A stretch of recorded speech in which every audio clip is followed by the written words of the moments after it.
What's up, guys? I'm Brogan, and today in this video, we're diving into one of the craziest and most unique plug-and-play game drives that I've ever reviewed here on the channel. This is only 256 gigabyte capacity, but it has just under 16,000 games on here. I'm talking about PS1, PS2, PS3. We've got Wii on here. We've got Nintendo Switch on here even, and so much more. So we're going to comb through the entire thing, but this is the product right here. It's called Pixel Haven, and it's literally the size of a credit card or debit card. Matter of fact, here's my wallet right here. We're going to go ahead and just slide this into one of the credit card slots, and it secures itself in there effortlessly, right behind my insurance card, because it's clearly that important to have with you at all times. But this is how it opens up. There's this little flap right here. You simply pull that flap open, and this is what's going to plug into your USB-A port on your PC. So very simple. Let's go ahead and plug it into the PC. Let's fire it up. Let's see what this has to offer and see if it's worth it in the end.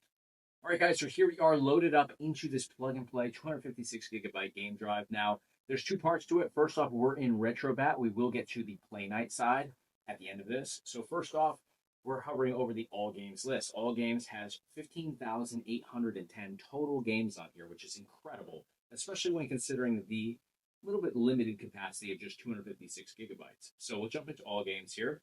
Now, you can see on the right-hand side, we have a list of our games. Now, the only downside I'm seeing right out of the gate here is it's not showing us the logos for these titles. It's just showing us basically screenshots or cover art, and then it populates in either of those into the image that we see on the left-hand side of our screen. The only title that we can really get from this is at the bottom of the screen. So visually, not quite what I was looking for. You know, I always like to see logos on the right, either a video preview, which with 256 gigabytes, we're limited in capacity, so we're not going to be able to get a video preview. But then I would put like a screenshot or cover art there, and then cover art or a screenshot in the bottom left corner there, right next to the title and description. So ideally, you want to have three different images, you know, kind of dispersed across here. Whereas this one right here, 102 Dalmatians, it's literally the same image three times over. So we'll back out of the All Games list. Next is Favorites. Favorites is a collection you're going to set up yourself. Just add your favorite games in there for easy access. Now, next is MAME. MAME has 1,908 total games on here. So we'll jump into MAME, and we're seeing here that we're getting screenshots again across all three of those images. The only place where we can tell that this is 10-yard fight is in the bottom, you know, right above the description there. So at the end of the day, if the games work properly, that's fine, but visually it's not quite what I'm looking for in terms of layout. But it seems like we have a lot of games in here, which at the end of the day is what we're looking for. So we'll back out of this collection. Next is Atari Lynx with 82 games. We'll just take a quick peek in here. I like that the background changes collection by collection. Again, same image across all three spots, but at least we can tell with this one what they are because it does have the title. It's cut off on this one, but down here we can see clear as day this is Batman Returns. So we know what we're getting ourselves into right out of the gate. So we'll back out. We have TurboGrafx 16 next with 413 games. All right, now take a look at this. This is what we're looking for. Notice on the right-hand side, we have the logo, so we know we're highlighting 1943 at just a simple glance. The screen there shows the screenshot, and then the bottom left, right next to the title and description, it shows the cover art. So it's different images across the entire collection. This is how every collection should be on here. This is so much easier. Like this we know is Andre Panza Kickboxing at a glance. We know that this one over here, let's find another one. This is Atomic Robot Kid Special. That was a little bit harder to tell because of the logo on there, but like Batman, we see that clear as day. We see it coming up the list. So we'll back out. Next collection is Game & Watch, 59 games over here. Next collection is NES with 1,863 total games. So this is a little bit harder to figure out, you know, what the titles are. Now this is going to have not just US titles on here. We're going to also have in here foreign releases too. So there's going to be a lot of Japanese titles, as you can see right here. So back out, we have Game Boy next with 1,175 games. That's a lot of Game Boy games. That suggests that it's obviously much more than just US releases, and we see that here right out of the gate. There's a lot of foreign releases in here, which I don't play foreign releases personally, but a lot of people do. So there's something for everybody here. If you only want to play the US titles, then jump into the US titles. Gives you a little bit of everything. Nothing wrong with variety. So we have Super Nintendo, 760 games. Now, that is a great count. I've seen some that have 2,000 games. That's way too many.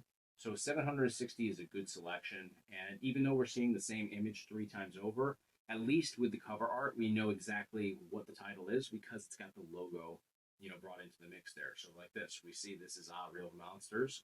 We can see this is ABC Monday Night Football. Again, at a glance, which is what you're looking for. So Game Boy Color is next with 1,028 games. Again, foreign releases have to be in here pretty heavily because that's too many games for what was even released for the Game Boy Color. If we're just counting, American releases, U.S. releases. So it looks like a lot of U.S. titles, but I'm sure, yeah, so there are some foreign titles mixed in here as well. So we'll back out. We have GameCube next with just one lonely game over there. And inside here we have, it looks like Paper Mario, which is a great game. Obviously, I'd love to see way more GameCube games than just one, but I understand it at least sets up the collection. So if you want to come in here and fine tune things, maybe you want to go ahead and delete, all the turbo graphics and free up enough space to add one, additional game on here, you can do that. We have Wii U in here next with just one game as well. Oops, it looks like I skipped over Game Boy Advance. We'll go back up to it. But Mario Kart 8 for the one Wii U game. If you're going to pick just one, that's the one to pick, in my opinion. But yeah, we skipped over Game Boy Advance. Game Boy Advance has 1,802 games on here. So we'll actually go up instead of down this time. And it looks like a good mix of US releases as well as, of course, foreign releases here. With 1,800 plus games, that definitely is a lot. And it has to be from foreign releases. Now we have Nintendo Switch, just one Nintendo Switch game, and it's Legend of Zelda Breath of the Wild. This is a great game. I'm not sure that it would be my one pick if I had one to choose from. I'd probably pick something else, but it is still a great game on here. And of course, it sets up the Switch collection for you. So next we have Sega Genesis with 1,206 titles laid out, with the exact same images like we see in the majority of these collections, which I'm not crazy about. Whoops, we went over to Game Gear.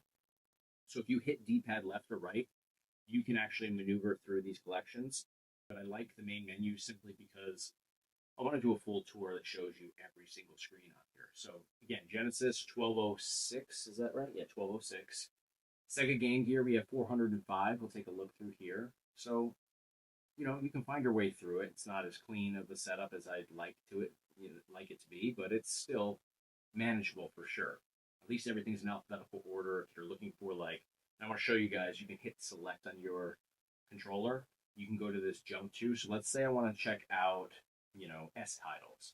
I just move to S and I confirm it with my A button. And it brings me right down to the S titles on here, and I can start maneuvering my way through them. So it saves a lot of time rather than just, holding down your D-pad or analog stick and scrolling like this. So we'll back out. We have Dreamcast next with 52 games. Now, I just reviewed a 500 gigabyte plug and play that only had 14 Dreamcast games, and it was a sampler of Dreamcast, but it left me really wanting more. 52 excites me that much more because Dreamcast is one of my favorite collections. So let's dive in here. We start out up here with, looks like 18-wheeler is our first game, which is a fun game. We have Cannon Spike in here. We have Charge and Blast. We have Confidential Mission, which is a great light gun game. We have Crazy Taxi 1 and 2. We have Death Crimson OX. Marvel vs. Capcom 2. Now, this is also the layout that I always am looking for. We have our logos on the right. We have our screenshot over here on the actual screen. And then we also have our cover art in the bottom left next to our title and description. So this just looks so much better. I don't think anybody would disagree with me on that. Rather than seeing the same screenshot 3 times over, this diversifies the appearance of the collection. And I think it's just way more inviting. So we have Power Stone. We don't have Power Stone 2. But as we scroll through here, we have Silent Scope. We have Sports Jam is a good one. We have a bunch of Street Fighter titles. We have Virtual Athlete. We have Virtua Tennis. We have WWF Royal Rumble down here, which is one of my favorite wrestling games. We have Zombie Revenge, and we're right back where we started. So we'll back out. Next collection is Sega Naomi with 47 games. Lots of titles in here, and this just isn't inviting. I don't like the fact that we have the same image across here 3 times. Like even this, I love this game. Crazy Taxi is a great game, but until I really analyze this, I don't know what it is at a glance. You have to kind of jump through the now available, go through the next line, and then finally you see the logo kind of mixed in there. It doesn't pop out or anything like that. Good selection, though. We have these Japanese wrestling games, which are great. We have Giga Wing 2 in here.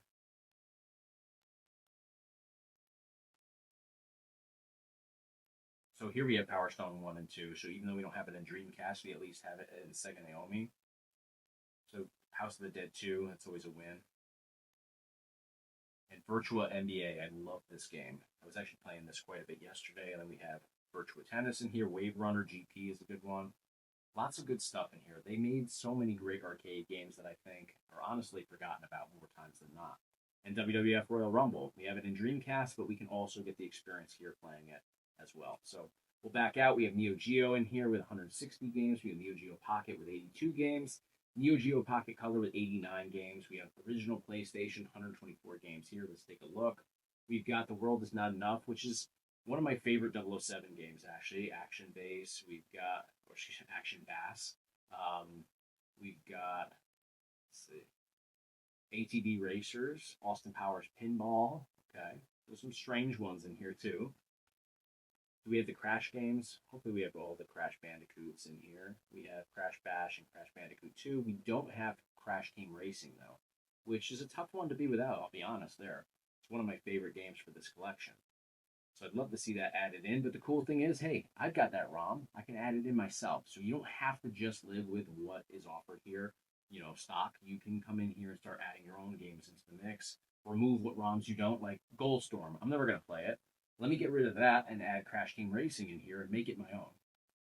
We've also got some GTA, the old school ones. We've got Gunfighter, which is a cool Gunfighter, the Legend of Jesse James. It's a cool light gun game.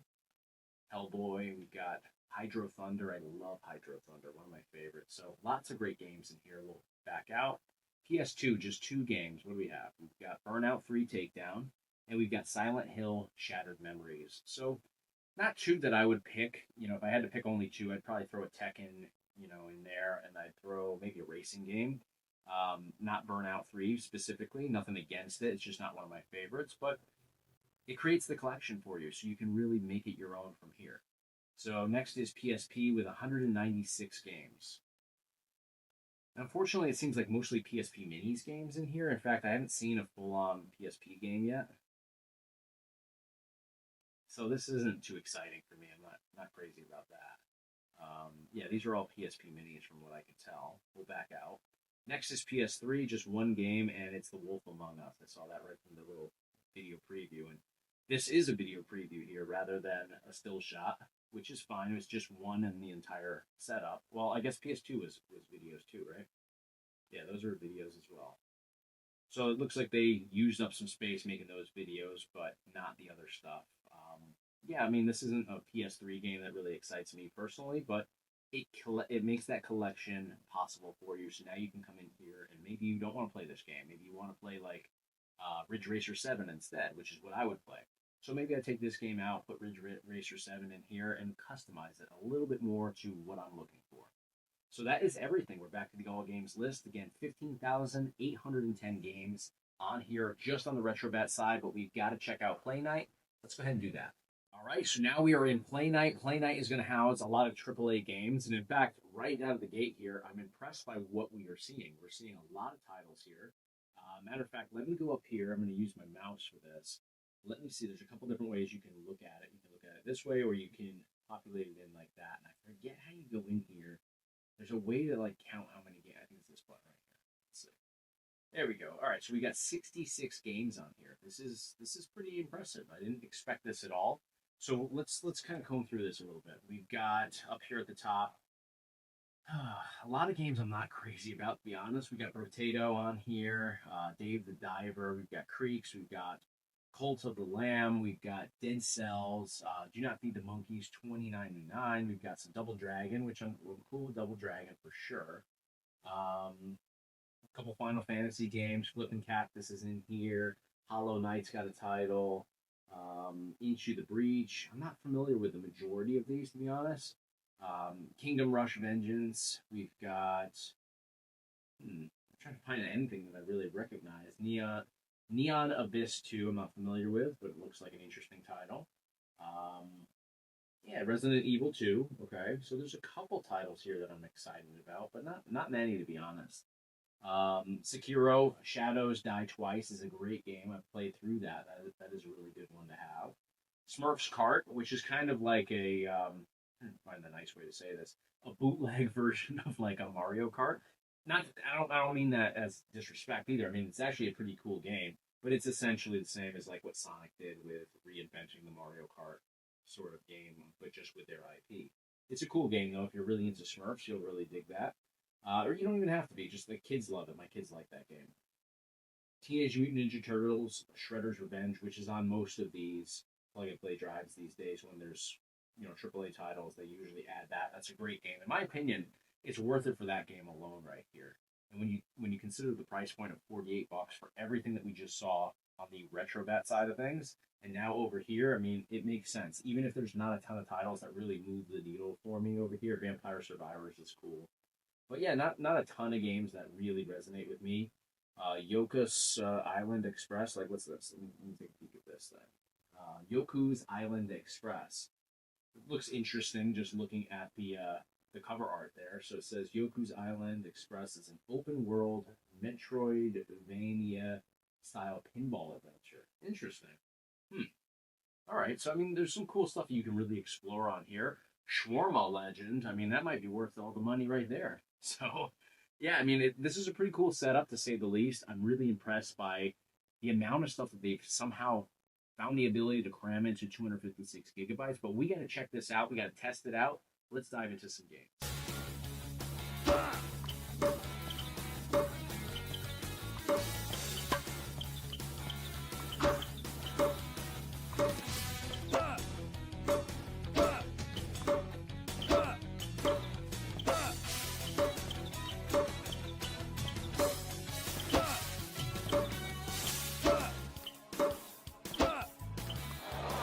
15. Go for it! Go! Pass him!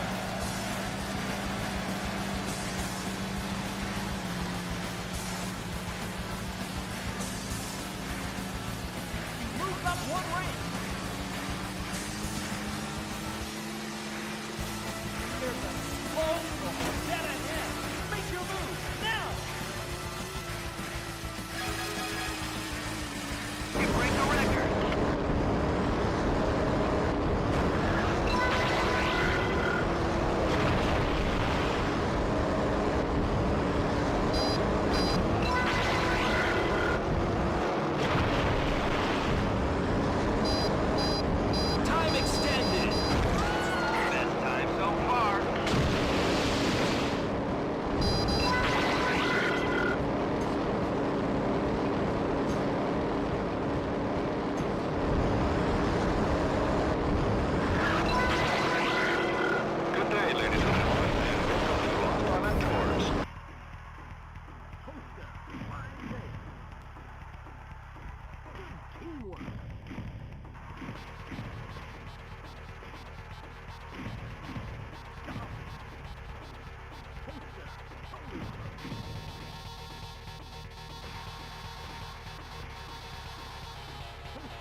All right, guys, we jumped into the Pixel Haven credit card size, wallet size, plug and play game drive today. And man, 256 gigabytes, just under 16,000 games. I was initially a little bit concerned because 256 gigabytes for advanced games really is a limited capacity.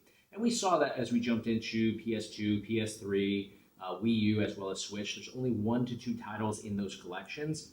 However, the games do run, and it does set up those collections so you can come in here and maybe you don't want to play any of the PlayStation 1 games. So you remove all of those. You just freed up all that space to where you can now add a few more of the games that you do play for the collections that you want to enjoy. So you can make it your own. You can extract the ROMs from here if you want to. The whole thing costs $48, and it's literally wallet sized. I mean, here's my wallet again. We can simply slide it right in there and take it with us on the go wherever we go. So if you want to play at home, you can do that. If you want to play at the office, if you want to play at a buddy's house, you have all of those options. You don't have to lug around your gaming PC. You don't have to lug around multiple drives or enclosures. It's literally pocket size or wallet size here. So big fan of all of that. Now, all the games that I jumped into ran perfectly. Of course, the performance is going to be tied to what you're plugging this into. If you're plugging this into an N100, mini PC, you're going to have some limitations there. You're not going to be able to play Switch. You're not going to be able to play Wii U. But you can play the older games like Genesis, like Super Nintendo, and so many of the arcade games on here. So you don't have to worry so much about what you're plugging this into. There's always going to be something that does work. But for the higher end stuff, you do need a decent sized PC that's going to offer some power, offer some graphic options as well for like the Switch, the Wii U, the PS2, and even Gamecube. So great titles here. The AAA side of things, I love that we have Play Night and Retrobat. So we have AAA on Play Night, we have Retro on Retrobat. Now the AAA games don't really move the needle for me. They're not that exciting, but there are some games mixed in there that I did really enjoy, like Smurf Kart Racing and also the Shredder's Revenge game from Teenage Mutant Ninja Turtles. Those are games that by themselves would cost more than the actual entire unit here. So there's definitely value here. I love the portability of this. I love the uniqueness of this. So to get some additional information, click the link in the description of this video, but be sure to let me know what you guys think of what you saw here today in this video. Thank you guys so much for watching. I'll see you guys